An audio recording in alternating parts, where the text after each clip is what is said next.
요한복음 10장 10절 생명을 누리는 풍성한 삶. 오늘 이 제목을 가지고 함께 말씀 나누도록 하겠습니다. 먼저 10절 말씀 제가 받들어 읽겠습니다. 도둑이 오는 것은 도둑질하고 죽이고 멸망시키려는 것뿐이요 내가 온 것은 양으로 생명을 얻게 하고 더 풍성히 얻게 하려는 것이라. 아멘. 지난주에 우리가 이제 함께 이 말씀의 전반부를 나눴는데 오늘도 이 말씀 가지고 우리가 함께 이 성탄의 계절에 꼭 들어야 될 말씀으로 함께 나누기를 원합니다. 오늘 10장 10절을 보면 도둑도 오고 선한 목자이신 예수님도 오시는데 오시는 목적이 서로 다릅니다. 도둑이 오는 것은 빼앗으려고 오는 거예요. 훔치려고 오는 것이죠.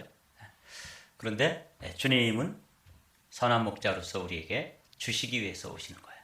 주님은 주시기 위해서. 도둑은 빼앗기 위해서 온다. 그래서 오늘 이 말씀을 세 가지 질문으로 함께 질문을 하고 질문에 답하는 형식으로 말씀을 묵상하려고 합니다. 첫 번째로 우리가 질문해야 될 질문이 뭐냐면 내가 온 것은 양으로 생명을 얻게 하고 이렇게 말씀하시는데 이 양이 누구인가 하는 것이죠. 여러분들이 이제 성경 말씀을 읽을 때 한 단어라든지 어떤 한 문장에 멈춰서서 질문을 하시면 그 질문에 성경 말씀이 하나님의 말씀으로 답을 해주십니다. 그래서 오늘도 우리가 세 가지 질문을 하고 세 가지 답을 얻도록 그렇게 말씀을 이어가겠습니다. 양은 누구인가? 내가 온 것은 양으로 생명을 얻게 하는데 예수님이 찾아오신 양이 도대체 누구인가? 이 말씀이죠. 지난주의 말씀에 비추면 이 양은 누구냐면 사람인데 강도 만난 사람입니다. 예수께서 대답하여 이르시되 어떤 사람이 예루살렘에서 여리고로 내려가다가 강도를 만나매 강도들이 그 옷을 벗기고 때려 거의 죽은 것을 버리고 갔더라. 도둑이 오는 것은 도둑질하고 죽이고 멸망시키려는 것뿐이다. 이게 이제 본문의 말씀이잖아요. 근데 주님께서 내가 양에게 생명을 주기 위해서 온다. 이렇게 말씀하셨을 때 양이 누구냐라고 질문을 하면 이 양이 사실은 우리인데 우리의 형편이 어떤 사람이냐면 강도 만난 사람이라는 것입니다. 이 인류의 형편이죠. 지난주에 우리가 살펴본 것처럼 인류는 원래는 어디서 살아야 되냐면 지금 우리는 에덴 동산에서 살고 있어야 합니다. 그런데 우리가 이 도둑질하고 죽이고 멸망시키려는 이 사단 마귀의 꾀임에 빠져가지고 그만 에덴 동산 전체를 에덴 낙원 전체를 사기당한 거야. 빼앗겼어요. 강도를 만났다고요. 강도 만난 것도 서러운데 그 재산도 다 이런데 그 다음에 어떻게 한다고요? 우리를 내쫓고 죽이려고 그런단 말이죠. 그래서 끝에는 어디로 끌고 가요? 영원한 멸망인 지옥으로 끌고 가려고. 그 도상에 지금 있는 사람들을 예수님이 답해 주시는 거예요. 이웃이 누구입니까? 이렇게 주님께서 질문하셨을 때 이 선한 사마리아인의 비유를 통해서 우리의 이웃이 누구냐 하면 예수님의 이웃이 누구예요? 강도 만난 사람이에요. 강도 만난 사람이 누구예요? 네, 우리예요. 우리 한 사람. 이렇게 이제 내가 온 것은 양으로 생명을 얻게 하고 할 때 이 양은 그냥 들판에 있는 양이 아니라 사실은 아주 원래는 에덴 동산과 같은 낙원에서 풀을 뜯고 거기에서 그 에덴 동산을 엔조이할 수 있는 그런 형편이었었는데 그것도 뺏기고 이제는 생명도 위협을 당하고 이제 그냥 내버려 두면 끝까지 끌고 가가지고 지옥의 불에다가 던져버리게 되는 것이죠. 도적이 오는 것은 도적질하고 죽이고 어떻게 한다고요? 멸망시키려는 것뿐이다. 그게 지금 이 양의 형편이에요. 아주 위기일발이죠. 이게 예수 그리스도를 주님으로 우리가 영접하기 이전의 모습입니다. 한마디로 말하면 누구라고요? 강도 만난 사람, 이 양이에요. 주님께서 그 강도 만난 사람들을 바라보면서 아이고 저 사람들을 가서 도와야 되겠다. 그래서 내가 온 것은 양으로 그 죽음에서 생명을 얻게 하고 이렇게 나오는 거죠. 그래서 오늘은 이 강도 만난 사람, 양이 누군지를 더 심도 있게 살펴보겠습니다. 자녀들아, 아무도 너희를 미혹하지 못하게 하라. 의를 행하는 자는 그의 의로우심과 같이 의롭고 죄를 짓는 자는 마귀에게 속하나니 마귀는 처음부터 범죄함이라. 하나님의 아들이 나타나신 것은 마귀의 일을 멸하려 하심이라. 사도 요한이 우리 인류의 형편을 보면서 이 성탄의 계절에 예수님이 왜 오셨을까? 그 천국의 그 아름다운 천상의 보좌를 뒤로 하고 낮고 천한 말구 위에 탄생하시고 그리고 우리를 위해서 십자가를 지셨는데 왜 그런 이를 선택하셨어야만 되는가? 우리 형편 때문에 그렇습니다. 양이 누군가라고 질문을 하면 누구를 보여주냐면 양이 지금 어떤 상황에 처해 있는지를 아주 적나라하게 보여주는데 그게 뭐냐면 마귀의 소나기에 꽉 잡혀가지고 옴짝달싹 못하는 것이 양의 형편입니다. 여러분, 저는 동물의 왕국을 좋아하는데 동물의 왕국에 보면 이제 이 뱀 있죠. 사단을 뱀으로 상징하는데 아주 의미가 있어요. 왜냐하면 그 뱀은 냉혈 동물이에요. 그러니까 피도 눈물도 없는 것이죠. 그리고 이제 이 뱀의 이가 이렇게 안쪽으로 되어 있기 때문에 그 뱀의 이에 한번 탁 물리면 빠져나갈 길이 없는 거예요. 그 다음에 거기서 독을 주입해가지고 정신을 이제 잃겠죠. 그런 상황에서 이 뱀의 입으로 조금씩 빨려 들어가는 거죠. 이게 이제 양이에요.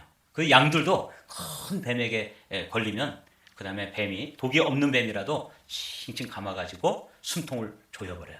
질식한 사이에 그 다음에 뱀의 머리가 요만하지만 이렇게 벌어지면서 멧돼지도 삼킬 수 있고 양 한 마리도 다 삼킬 수 있고 뭐 이렇게 되는 거죠. 무시무시한 것이죠. 근데 그게 양 이야기가 아니고 멧돼지 이야기가 아니고 누구 이야기예요? 우리예요. 내가 온 것은 양으로 할 때 이 양이 우리예요.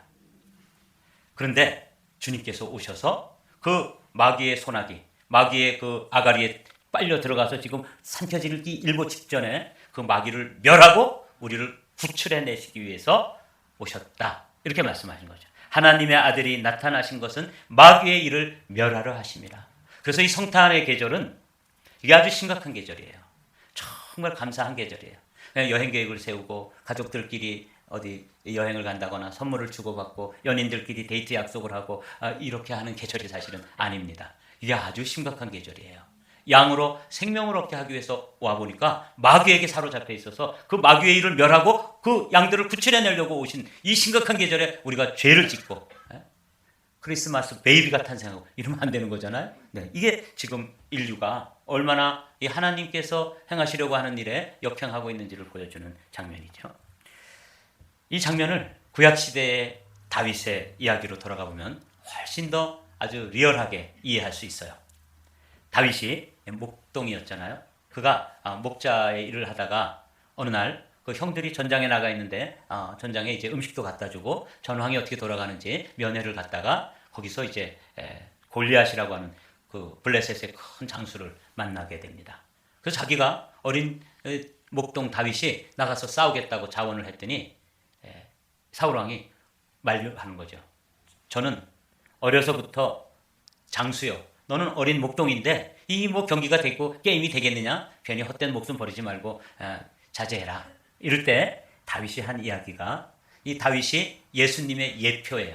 그러니까 오실 예수님에 대해서 모습을 보여주는데 그게 오늘 이야기입니다. 다윗이 사울에게 말하되 주의 종이 아버지의 양을 지킬 때에 양 이야기가 나오죠.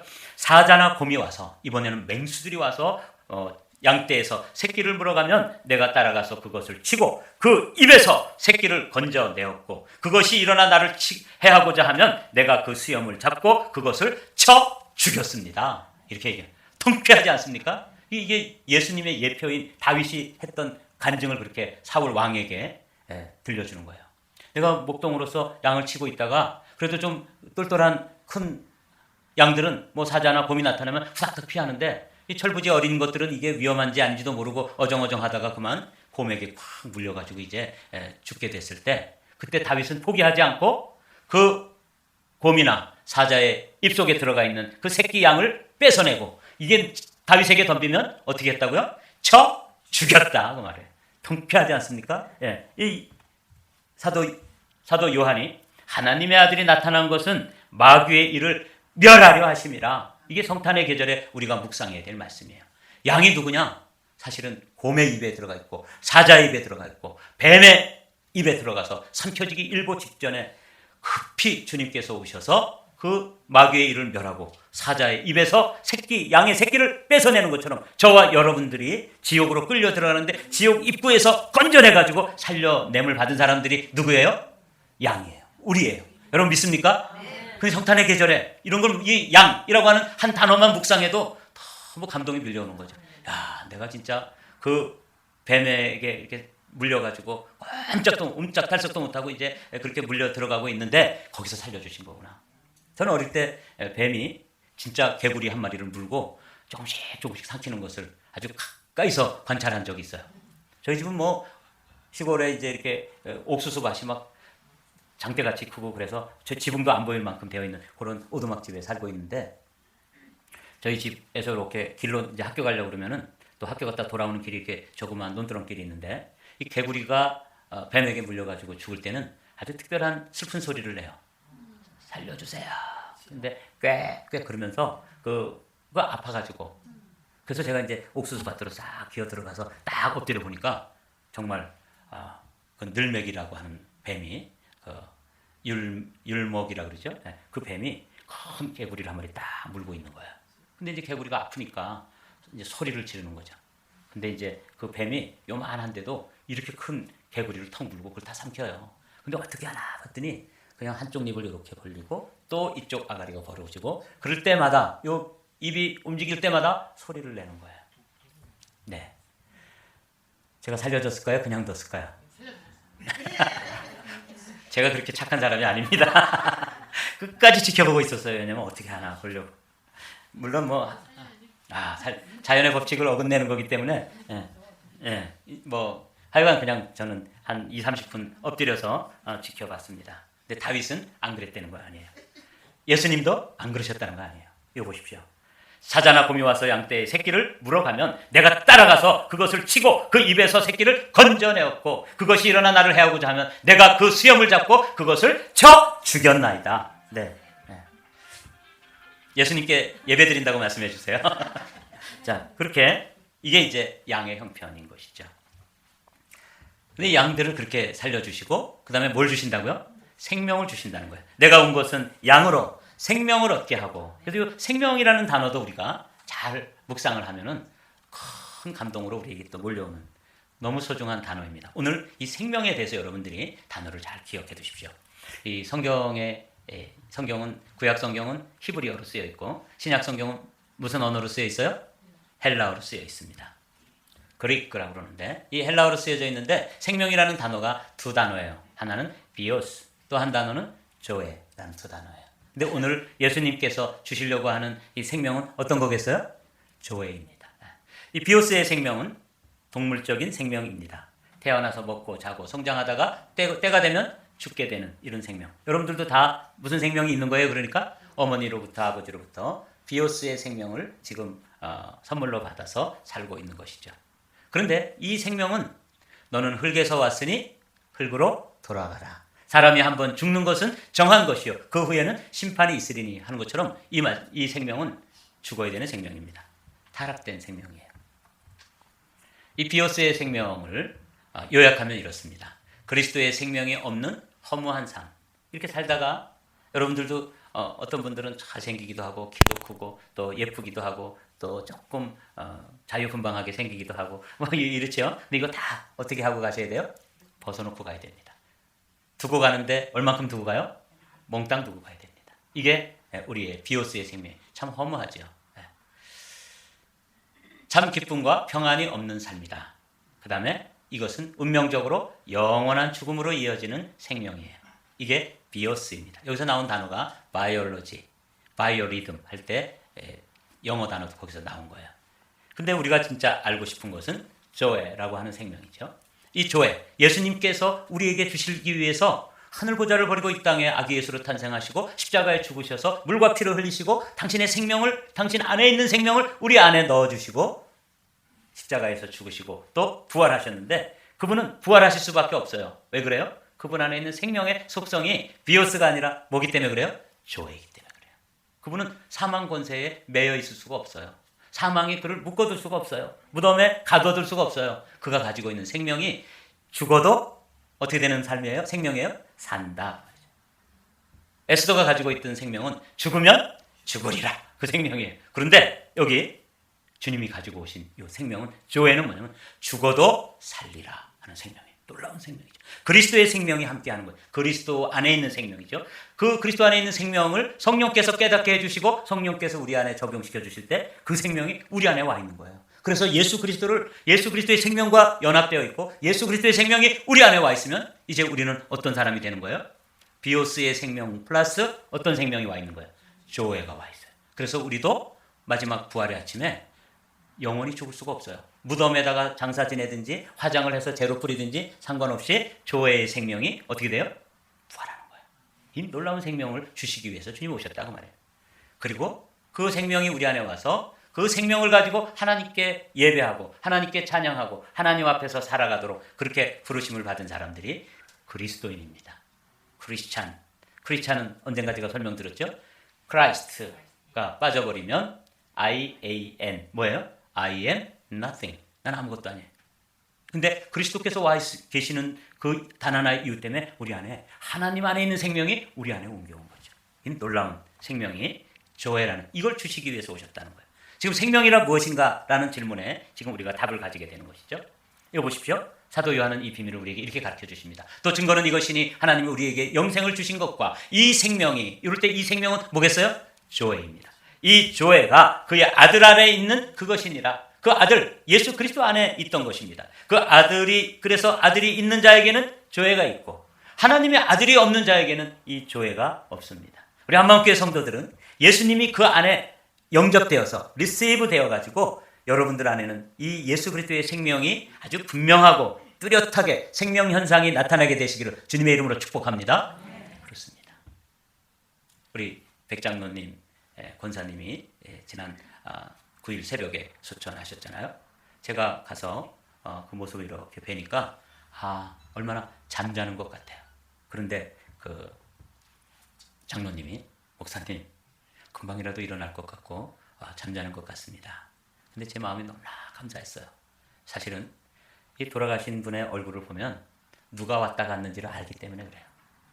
누가 왔다 갔는지를 이게 지옥에서 와가지고 그 영혼을 리시브 해갔는지 천사들이 와서 그 영혼을 영접해 갔는지 그 금방 알 수 있어요. 근데 보니까 그렇게 오랜 병상에 계셨음에도 불구하고 정말 잠자는 것처럼 방금이라도 부르면 흔들어서 깨우면 일어나서 여기가 어디지? 이렇게 방긋 웃으실 것처럼 편안하게 잠들어 있는데 왜 그러냐면 그 안에 뭐가 있기 때문에 그래요? 조회, 영원한 생명이 하나님과 연결되어 있는데 그 생명이 하나님께로 갔기 때문에 벗어놓고 간 그의 육신은 천사의 얼굴과 같은 것입니다. 보십시오. 아멘이죠. 내가 진실로 너희에게 이르노니 내 말을 듣고 나 보내신 이를 믿는 자는 영생을 얻었고 심판에 이르지 아니하나니. 다 같이 사망에서 생명으로 옮겼느니라. 요 사망에서 생명으로 옮겼다 그럴 때 요 생명이 뭐라고요? 조회라고 부른다는 거죠. 여러분 알아두십시오. 주님께서 이것을 주시기를 그렇게 소원하셔서 당신 안에 있는 생명을 우리 안에다가 쑥 집어넣어 놓으시고 당신이 십자가에서 우리 죄를 다 짊어지고 가신 거예요. 그래서 이 십자가는 사실은 여기서 Holy Exchange, 주님의 생명은 내 안에 들어오고 내 안에 있던 저주와 사망과 죄와 그 모든 더러운 것들은 그분 안으로 들어가서 그분이 대신 저주를 받으시고 십자가에 죽으신 거예요. 그 십자가가 이게 장식품이 아닙니다. 이 안에서 어마어마한 성령의 역사가 나타나서 그분 안에 있던 생명이, 그분 안에 있던 조회가 나에게 들어와서 사실 이렇게 보잘것없고 이런 모습이지만 사실 나중에 제가 이 세상을 떠날 때는 누가 오겠어요? 천사들이 옵니다. 왜? 내 안에 조회가 있으니까. 그 조회의 주인이신 그분께로 돌아가야 되는 것이죠. 여기 보십시오. 사망에서 생명으로 옮겼느니라. 아멘. 우리가 그런 놀라운 선물을 가진 그런 복된 사람들인 줄로 믿습니다. 영생이란 곧 유일하신 참 하나님과 그가 보내신 자 예수 그리스도를 아는 것이다. 놀라운 데피니션이에요. 영생이라는 것은 그분의 생명과 연합되어 뿐만 아니라 그분 안에 있던 그 생명을 주신 그분을 알아가는 거예요. 이 알아가는 삶의 과정을 뭐라고 부르냐면 풍성한 삶이라고 부르는 것이죠. 그래서 우리는 세 번째 질문으로 옮겨가게 됩니다. 한번 읽어보실까요? 풍성한 삶이란, 이게 주님께서 생명을 주셨을 뿐만 아니라 그 생명을 알아가는 과정, 생명을 더듬어서 찾아가는 과정에서 우리가 누려야 될 놀라운 삶을 우리에게 예비해 놓으셨는데 그것을 성경에서는 풍성한 삶이다 그렇게 부르는 거예요. 내가 온 것은 양으로 생명을 얻게 하고 다 같이 더 풍성히 얻게 하려는 것이라. 그래서 풍성하다는 것을 또 여러분들이 오늘은 양은 강도 만난 사람 그런 형편이라고 그랬죠. 거기서 건져내가지고 살려주셨는데 그때 살려주시면서 우리 안에 예수 안에 있던 조회를 쑥 집어넣어서 하나씩 선물로 주신 것이, 선물 받고 우리가 영생을 소유한 하나님의 자녀들인 것을 믿으십니까? 네. 아멘. 그렇습니다. 그런데 그냥 생명만 넣어주신 게 아니라 그 생명을 누리는 삶을 디자인해 놓으시고 그 누리는 삶을 플랜으로 세워 놓으신 거예요. 그래서 여러분과 제가 이 말씀을 오늘은 집중적으로 잘 들으셔야 됩니다. 왜냐하면 구원받은 것에 대해서, 구원받은 사실에 대해서는 대부분 잘 아는데 이 구원받을 때 우리 안에 들어와 있는 이 조회를 누리는 것을 까마득히 모르고 그것을 이 땅에다 그냥 다른 사람들, 비오스의 생명을 가진 사람들과 별반 다를 바 없이 그냥 누리지 못하고 이 땅에서 허덕이면서 살고 있는 것이 많은 그리스도인들의 모습입니다. 그래서 오늘은 이 말씀, 그 풍성한 삶이라는 게 도대체 뭐냐? 이 말씀을 집중적으로 여러분들이 꼭 기억하십시오. 이 풍성한 삶은, 이 풍성함이라는 것이 생명은 조에라 그랬는데 이 풍성함이라는 것은 헬라어로 페리손이라고 그래요. 근데 이게 이제 어느 정도인지 한번 보십시오. 우리 가운데 역사하시는 능력대로 우리가 구하거나 생각하는 모든 것에 더 넘치도록 능히 하실 이에게 교회 안에서와 그리스도 예수 안에서 영광이 대대로 영원 무궁하기를 원하노라. 아멘. 풍성하다 하는 게 하나님의 언어예요. 이 세상의 언어일 수가 없어요. 왜냐하면 우리가 하나님께 구하거나 우리가 하나님께 이런 것을 주실 것이라고 생각하고 상상하는 것, 이 모든 것에 하나님의 풍성은 우리가 생각하는 이렇게 크고, 어릴 때 크다 그러면 얼마나 커요? 하늘만큼 땅만큼 이렇게 크다 그러죠. 예. 하늘만큼 땅만큼 큰 것보다도 더 넘치는 거예요. 왜냐하면 우리가 생각하고 우리가 계산하고 우리가 구하고 이런 것에 더 넘치는 것이기 때문에 그래요. 이 풍성하다는 이 단어의 뜻이 차고 넘친다, 그런 뜻이 들어있는 거예요. 이 에베소 교회 성도들에게 사도 바울이 깨달은 이 풍성에 대한 개념인데 보십시오. 고린도 교회 성도들에게도 이렇게 말씀하십니다. 기록된 바 하나님이 자기를 사랑하는 자들을 위하여, 이 사랑하는 자들이 양이에요.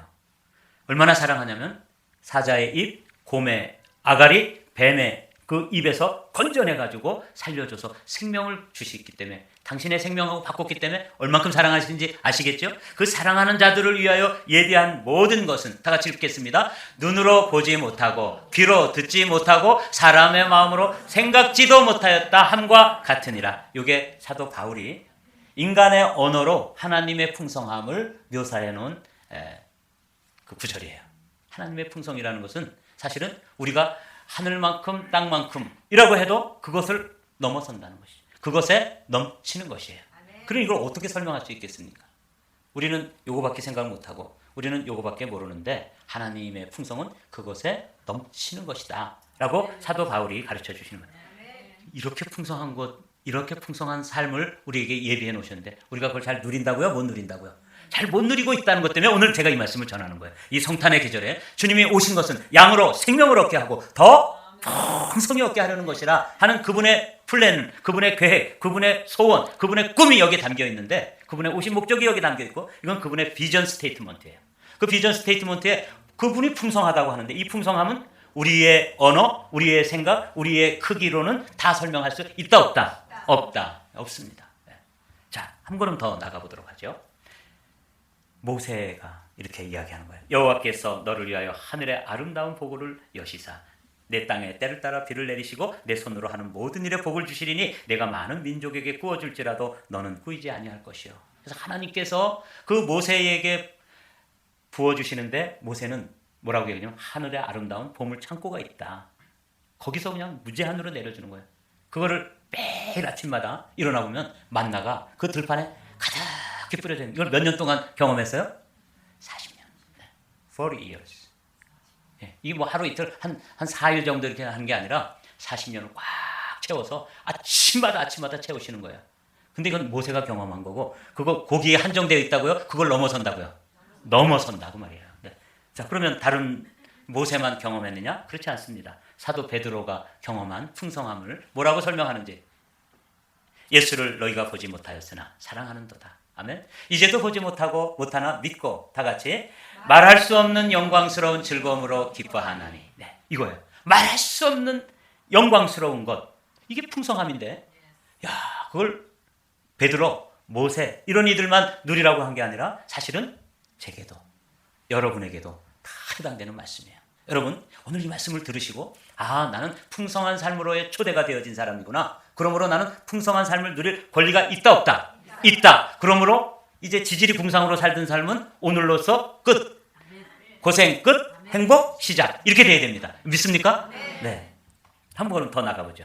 바울이 누린 풍성한 삶이에요. 그러니까 제가 이 말씀을 준비하면서 이 하나님이 그렇게 풍성한 삶, abundant life를 말씀하시는데 이런 것을 누린 사람이 있을까 하고 성경을 조사했더니 많아요. 모세, 베드로, 바울, 이런 이 다윗 이런 이들은 다 누렸다는 거예요. 근데 누구는 지금 못 누리고 있어요? 이런 것이 있는지도 몰랐습니다. 그러고 그냥 그지같이 살고 있잖아요. 이제는 그지 같은 삶 끝, 풍성한 삶 시작. 우리 한마음교회 성도들만이라도 이러한 삶이 여러분들의 것임을 믿고 클레임하면서 주장하고 그것을 누리게 되시기를 주님의 이름으로 축복합니다. 이게 성탄의 계절에 우리가 받는 복음입니다. 내가 궁핍함으로 말하는 것이 아니니라 어떠한 형편에든지 나는 자족하기를 배웠다. 그러니까 사도 바울 같은 이는 어떤 때는 매를 맞기도 하고 어떤 때는 감옥에 갇히기도 하고 어떤 때는 돈이 없어서 굶기도 하고 이랬는데 그런 환경을 넘어서는 풍족함을 누렸다는 거예요. 환경을 넘어서는 풍족함. 이게 귀한 거예요. 나는 비천에 처할 줄도 알고 풍부에 처할 줄도 알아. 그 모든 일, 곧 배부름과 배고픔과 풍부와 궁핍에도 처할 줄 아는 다 같이 일체의 비결을 배웠노라. 그러니까 그냥 어떤 형편이든지 환경이 아무리 악조건이라도 그 안에서 풍성함을 누리면서 살았던 거예요. 사도 바울의 삶을 누가 실패의 삶이라고 이야기할 수 있겠습니까? 승리의 삶이었는데 그의 삶은 풍성함을 마음껏 누린 삶이었다는 것이죠. 모든 성도 중에 지극히 작은 자보다 더 작은 나에게 이 은혜를 주신 것은 측량할 수 없는 그리스도의 풍성함을 이방인에게 전하게 하시고 자기가 자신이 이방인의 사도였는데 이방인의 사도로서 뭘 얘기해줘야 되냐면 그 이방인들에게조차 유대인이 아닌 정통 히브리인이 아닌 저와 여러분들과 같은 이방인들에게도 이게 약속되어 있다는 것을 뭐 하려고? 전해주려고 내가 이방인의 사도로 뭘 전해주냐면 이 은혜를 주신 것은 측량할 수 없는, 이건 카운트할 수 없는 거예요. 그리스도의 풍성함을 이방인에게 전하고 영원부터 만물을 창조하신 하나님 속에 감추었던 비밀의 경륜이 어떠한 것을 드러나게 하려 하십니다. 이들은 이 비밀을 깨닫고 그 비밀 때문에 어떠한 환경, 어떠한 상황에서도 그들은 항상 기뻐하고 감사하고 승리의 삶을 살았던 거예요. 그리스도인들이 오늘 우리의 삶도 이민자로 살아가면서 힘들고 어려운 일들이 없을 수 없습니다. 면제된 사람 있어요? 없어요? 없습니다. 그럼에도 불구하고 우리가 하나님 안에 있는 생명을 누릴 때 그런 것들을 다 넘어서는 풍성한 삶. 그게 그리스도인의 삶입니다. 그게 우리에게 약속된 삶입니다. 우리에게 보장된 삶입니다. 그런데 우리가 그게 있는지도 모르고 그냥 이렇게 어렵게 사는 게 원래 사람이 다 그렇지 이렇게 속아가지고 지금 살고 있는 게 우리의 모습이죠. 이 풍성한 삶을 누렸던 이 바울이나 베드로나 모세보다도 더 많이 누렸던 한 인물이 있는데 그 인물이 사실은 다윗입니다. 다윗이 그 누렸던 풍성함을 시편 23편에 기록하고 노래하는 거예요. 여호와는 나의 목자시니 내게 부족함이 없으리로다. 여러분도 이 노래가 다윗의 노래가 아니라 우리 한마음교회 성도들 한 분 한 분의 그 마음속에서부터 우러져 나오는 믿음의 고백이고 믿음의 노래가 되시기를 주님의 이름으로 축복합니다. 그는 어려움이 없었던 사람이 아니에요. 보십시오. 내가 사망의 심한 골짜기로 다닐지라도 해를 두려워하지 않을 것은 주께서 나와 함께 하심이라 주의 지팡이와 막대기가 나를 안위하시나이다. 그러면서 이렇게 되어 있죠. 주께서 내 원수의 목전에서 내게 상을 차려주시고 기름으로 내 머리에 부으셨으니 내 잔이 넘치나이다. 이걸 시로 이렇게 노래했는데 이게 세계인들 가운데서 가장 성경 중에 애송되어지는 시편이라고 그러잖아요. 근데 이건 그냥 애송만 할 게 아니에요. 다윗은 이런 삶을 누렸다는 거잖아요. 내가 온 것은 양으로 생명을 얻게 하고 더 풍성하게. 이건 더 길게 해도 돼요. 예배 끝날 때까지 다 할 수가 없어요. 이거는 어떻게 묘사할 수가 없을 정도로 크고 놀라운 것이기 때문에 그렇습니다. 여호와는 나의 목자시니 여기 비밀이 있는 거죠. 그분을 목자로 삼아서 살았던 다윗. 사랑하는 성도 여러분, 우리가 이제 성탄절이 되는데 그분이 성탄절에 탄생하신 것, 그 날을 기념해서 우리가 모이는데 여러분들이 그분이 오신 목적 하나만 깨달아도 신앙생활 대충 할 수 없어요. 더듬하게 할 수 없어요. 왜냐하면 그분이 약속하신 것을 우리가 누리려면 그분 앞에 와서 클레임을 해야 되잖아요. 기도로 간구하고 달라 그러고, 그죠? 이건 내 것이라고 주장하고 이렇게 해야 되는 그런 부지런함으로 이 성탄의 계절이 여러분들에게 깨어있는 시간이 되시기를 주님의 이름으로 축복합니다.